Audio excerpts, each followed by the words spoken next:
If you take a look around furry social media, you will see that almost all of the most iconic fursuiters you tend to see around furry conventions have outstandingly beautiful pictures, even professionally taken shots. If you ask me, this is actually very silly and in a way somehow ignorant. I would always think that these people would always chase after the photographers to ask for the pictures they were taken, or worse, that the photographers themselves would send the pictures to every single fursuiter that they saw. But God, I was wrong. Have you ever thought about the same issue? Well, if you have, let me show you. Hi everyone, this is Zyly the Fox, and welcome to a brand new video. When you're fursuiting around locally, you can easily get the pictures you're taking since, well, you either do this with a small number of people or simply a friend takes a photo for you and shares it with you directly. It's obvious that if you go with friends, you can easily capture the moment in a more natural and straightforward way. Now, what happens when you attend an event where there are multiple suitors and many photographers at the same time? Well, the situation is similar to when you're taking pictures by others than your friends when you're in public. And let me tell you, you are lucky if that person gets in touch with you to send you the pictures. But at conventions, at massive fur meets, you are one with more than 1,000 people. Boring intro aside, if you're tired of having your fursuit photos looking like this, and if you have been posting the same old picture for Fursuit Friday like, oh my goodness, I need to give this old photo a break, I've got the solution for you. This website is called FurTrack, and it's been recently that I've discovered this very useful platform, and hey, I believe this platform could be potentially a better alternative to Telegram photo sharing channels and those tedious Drive share folders which shout old school at the top of their lungs. I was motivated to make this video given how little it's known about this page within my environment here in Latin America and my local community. And if you think I'm exaggerating, let's put this into the test. Let me try something generic like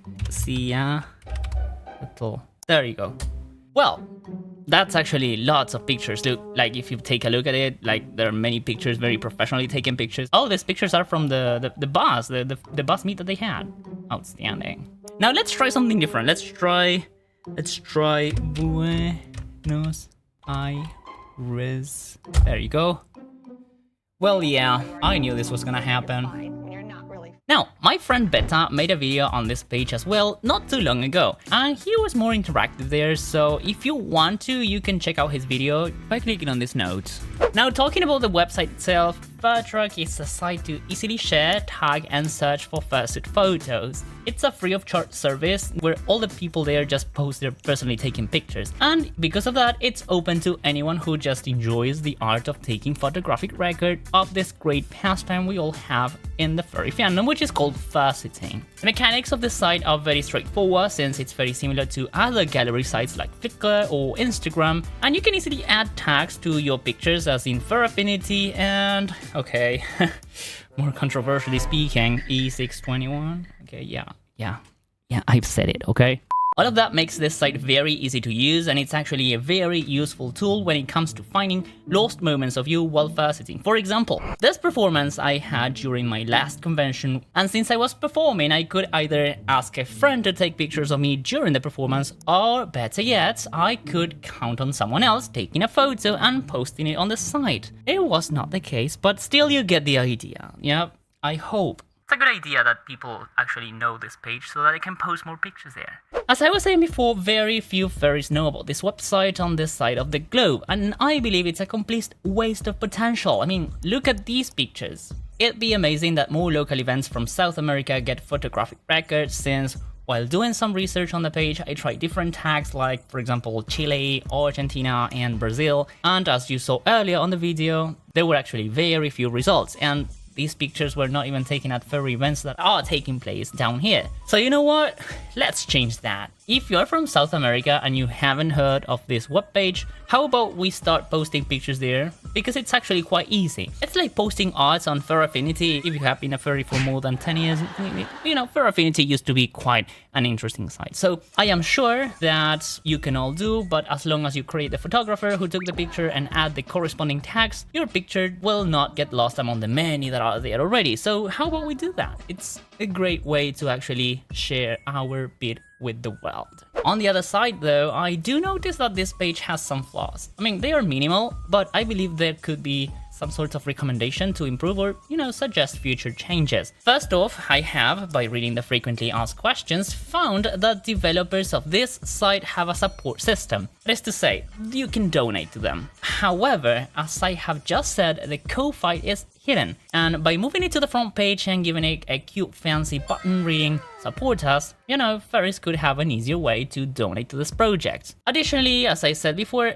my friend Beta, who also made a video on this, suggested that it would be quite nice if photographers could have a donation button on their post so that they could be tipped for their work, which is a great way to support creators as well. We all love to be given props for our work, and if our work actually benefits someone else, well, it's a win-win situation if you ask me. Now, in terms of posting, I don't have much to say. By reading the page's details, I found out that they moderate each photo before it gets posted, which could be a bit slow, but hey, I believe sites like these need to be curated, so yeah, props to that. Maybe, just maybe, they could open a volunteer application form so that many more people could help them pass or deny pictures. This project will skyrocket in the future, so, people actually find this very interesting, so it's not surprised to me that in a few years, this page actually flies. So, on that note, when this project gets more popular, yeah, you could use that help of other people, be prepared for that massive flow of pictures. Now, speaking of flourishing, and in a way as a last point, I hope I don't come off as cranky or mean, but there's a note on the future prospects of this page that I would like to comment on, and that is allowing NSFW tags. As regards this project or future plans of this page, personally speaking, I will leave this out. I know many would love to freely post their creative pursuits, but there should be some limitations. Let me explain a little. The other day, a monitor at school was wondering what the furry fandom was. I talk openly about being a furry at work, and some colleagues have inquired about it out of genuine curiosity. This recently joined staff member asked me for some context on fursuiting and the furry fandom in general, since he had a vague idea of what the fandom was, but hadn't actually met a furry IRL. I had a eureka moment and showed him this webpage so that he could not only see fursuiting pictures, but also photographic record of meetups, conventions, and overall the fursuiting culture in public places. Not just the comfort of home or private places sitting, but people actually going out with the fursuits. Now, this interaction is an example of how unsettling it could be if this page had a section for adults, since even if you could add the tag NSFW and activate a safer word filter like Fur Affinity does, the danger of leaking adult content will always linger there, and I honestly wouldn't like to run the risk of showing a side of this fandom that I don't want non-furries to see, especially at work environments. Like, Jesus Christ, would you imagine that? Plus, on top of that, I believe there are more than enough adult pages, including not only photographic records of NSFW fursuit content, but also recordings. I truly suggest not developing this idea much, first off because it's off the limits of what you intended this webpage to be at its core, and secondly because FurTrack already built a niche in fursuiting photos, and I guess there's already plenty of NSFW pages to look at. And thirdly, Zyly, stop or you'll get demonetized. I don't think many would feel comfortable browsing through adult furry pictures in general, but hey, that's just me. It's just an opinion that I wanted to coin. But hey, what do you think? Have you ever heard of this site before? If you haven't, well, now you can go and check for your favorite fursuiters, cities, or conventions, because it's very likely that if you attend conventions, you are there. I even got to find two of my patrons and friends, Eugene and Petruchus. Hey, there you go, bunch of cuties. If you enjoyed today's video, let me know in the comments. Tell me what the most interesting part of this video was, and if you don't know what to say, hey, you can always drop a camera fox emoji for the sake of engagement. Leave a like and subscribe to the channel to make this space grow even more, and, well, as of me, I'll see you guys in my next video. Take good care of yourselves, everyone. Yeah.